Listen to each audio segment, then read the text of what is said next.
السلام عليكم. اليوم إن شاء الله نسوي مرقة عدس باللحم المفروم. طبعا عندنا لحم مفروم ايش قد عندك بالبيت، ربع كيلو نص كيلو كيفك انت حسب الحاجة. اليوم عندي ربع لحم مفروم، وعندي طماطة وعندي بصل وثوم وكاري وملح والعدس غسلته طبعا. هسه نحضر أول شي الجذر، نخليه على الغاز ونطبخ إن شاء الله. طبعا هسه نضيف الزيت، زيت ايش قد ما تردين كيفك حسب الحاجة، وتضيفين اللحم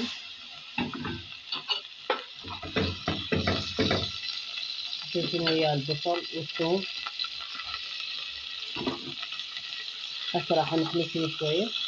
طبعا هسه جاي يحمس اللحم المفروم ويا البصل والدهن، ونضيف الكاري ونضيف والملح ونضيف المعجون، نظل نقلب بهن نحمس.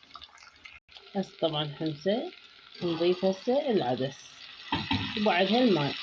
طبعا هسه شوفوا هذا، هسه احنا ضفنا الماء، هسه بس يفور ان شاء الله ويستوي. راويكم الطريقة. طبعا طبخت وياه تمن، انا هم لازم وياه تمن. هسه ان شاء الله ربع ساعة ويستوي. طبعا وهاي مرقتنا خلصت، اللي هي العدس، مرقة العدس باللحم المفروم.